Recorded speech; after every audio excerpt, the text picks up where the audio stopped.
इकडे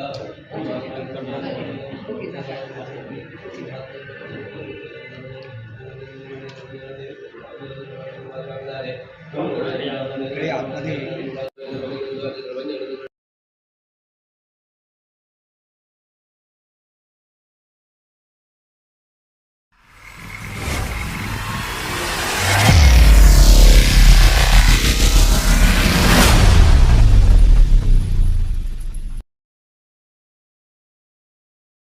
महानगरपालिका इलेक्शनचा प्रचाराचा टप्पा आज संध्याकाळी संपत आहे आणि हा टप्पा संपत असताना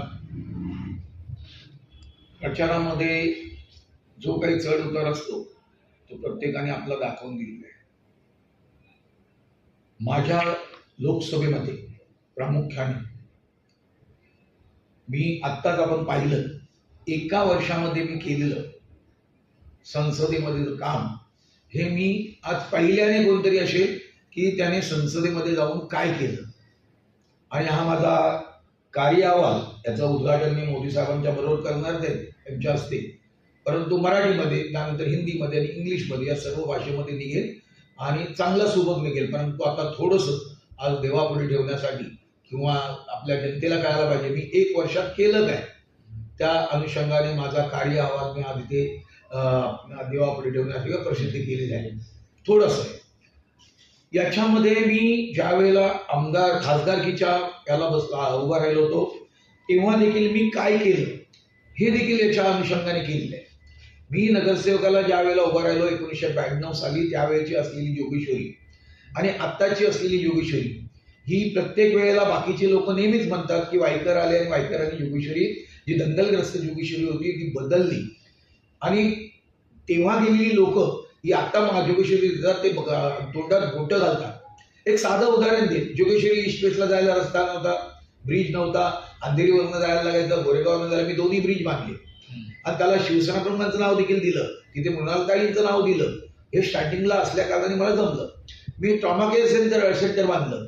आता ट्रॉमा हिंदुहृदय सम्राट Balasaheb Thackeray trauma care centre म्हणून नाव देखील दिलं.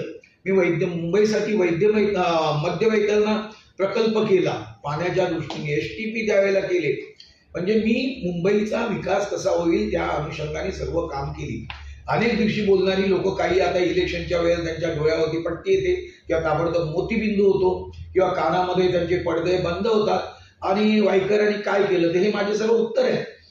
यामध्ये मी जे लोकसभेमध्ये जे आता केलेलं आहे त्यामध्ये विकासाची गाथा, मुंबईच्या ट्रॅफिकवरती काय केलं पाहिजे, ज्याच्यासाठी रेल्वे मेट्रोची कनेक्टिव्हिटी असली पाहिजे, यासाठी रोरो म्हणजे वॉटर मेट्रो असली पाहिजे, या दृष्टीने मी ते कार्य करतोय. माननीय मुख्यमंत्र्यांनी काय त्याला सांगितलं आपण पाताळ लोक करतो म्हणजे भुयारी मार्ग देखील आपण करतोय. मी गारगाई आणि पिंजाळ हा तिथे विषय मांडल्यानंतर महाराष्ट्र शासनाने त्याच्यावरती कारवाई केलेली आहे.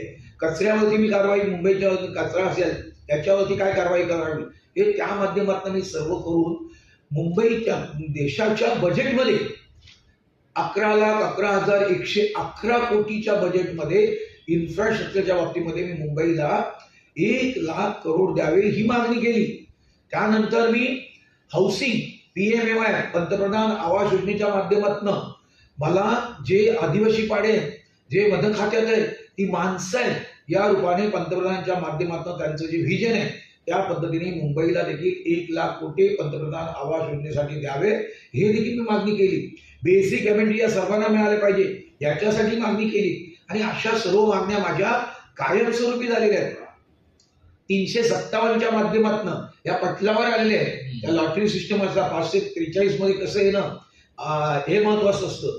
त्यामुळे मी जे केलेला कार्य अहवाल देत आहे आणि जोगेश्वरीकर जनता नंतर मी 13 दिवसात खासदार होऊ शकतो, 2,60,000चा डिफरन्स जाऊ शकतो. तर इथे देखील माझ्या विभागामध्ये लोकसभेमध्ये मला 14 सीट आमच्या आहेत. त्या 14 सीटवर कार्य करते. त्याच्यामध्ये माझी 53ची सीट आहे, 52ची सीट आहे, 53ची सीट आहे. तिथे आमचे अशोक खांडे उभे आहेत. त्यानंतर इथं माझी मुलगी 73 मधून माझी मुलगी उभी आहे, ग्रॅज्युएट आहे, सुसंस्कृत आहे, सर्व माझ्या याच्यामध्ये ट्रेन झालेले कामा बरोबरीने त्याच पद्धतीने बाजूला प्रियंका आंबोळकर आहेत 77 मध्ये. तर ही जर मला ताकद आणखी मिळाली तर ती बेसिक अॅम्युनिटी प्लस केंद्राच्या सुविधा, राज्याच्या सुविधा मी जास्त तऱ्हेने आणू शकतो. राहिलेले एसआरए ज्याला आता कायद्याने आपण डीपी मध्ये देखील बदल केलेला आहे आणि आता कायद्याने माननीय मुख्यमंत्री आणि गृहनिर्माण रत्नाजी शिंदे यांनी देखील अनेक शिथिलता आणून या इथले असले आरजी, पीजी, एनडी झोन याचं देखील आपण डेव्हलपमेंट करतोय. रस्त्यांची कनेक्टिव्हिटी बी करतोय. आणि सर्वात महत्वाचं, मी लोक म्हणायची की जोगेश्वरी नावाची एक रेल्वे असावी. मी जोगेश्वरी जंक्शन आणतोय. 36 रेल्वे गाड्या इथून सुटणार आहे. हा माझा सर्वात मोठा विजय आहे. मुंबईकरांचा विजय, आमच्या लोकसभेचा विजय आहे. 36 गाड्या त्या प्लॅटफॉर्मवर सुटणार आहे. आणि या जून मध्ये, खरं म्हणजे मार्च मध्ये होणार होतो, परंतु परवा दिवशी याच्यामध्ये मी मंत्री महोदयांना भेटलो आणि 2 अजून प्लॅटफॉर्म एक्स्ट्रा मागितले आणि त्याच्यामुळे ते जून पर्यंत होऊन जाईल. आणि याला देखील माननीय पंतप्रधान या उद्घाटनाला यावे. वंदे भारत योजनेच्या अंतर्गत मी ते आणलेलं आहे. आणि सर्वात आणखी महत्वाचं, मी हॉस्पिटल केलेले आहेत, रस्ते केलेले आहेत, ब्रिज केलेले आहे, पाण्यावरती व्यवस्था केलेली आहे, मोठमोठ्या लाईन टाकलेल्या आहेत, रस्त्यांवरती लाईट केलेली आहे. ऑक्ट्राय होता, इथे टोल होता आरेमध्ये, तो काढून टाकला, आरेचे रस्ते केलेले आहेत. परंतु सर्वात महत्वाचं, जोगेश्वरीमध्ये शिवाजी महाराजांचा पुतळा मी बसवतोय. त्याला मला मान्यता मिळाली आहे. कलेक्टरची आता मान्यता आल्यानंतर कला संकलनाची मिळून आता पुतळा रेडी झालेला आहे. जोगेश्वरीमध्ये शिवाजी महाराजांचा पुतळा देखील मी बसवतोय. तर सर्व गोष्टी, सर्व पद्धतीने ही सर्व कामं करतोय. त्यामुळे शिवसेना भाजपा युतीचा माझे उमेदवार ज्या ठिकाणी धनुष्यबाण आहे त्या ठिकाणी धनुष्यबाणाला, आणि ज्या ठिकाणी कमळ आहे त्या ठिकाणी कमळाला तुम्ही बटन दाबून मतदान करावे, अशा पद्धतीचं मी आव्हान सर्व जनतेला करतोय. एक रवींद्र वायकरवर आतापर्यंत तुम्ही विश्वास ठेवलात, अशा पद्धतीने आता देखील तुम्ही विश्वास ठेवून माझी जोगेश्वरी ही सुंदर, चांगली, स्वच्छ करण्यासाठी मला सहकार्य करावे. आणि आमच्या उमेदवारांना, शिवसेना भाजपा उमेदवारांना तुम्ही आशीर्वाद द्याल, अशा प्रकारची तुम्हाला विनंती करतो. धन्यवाद.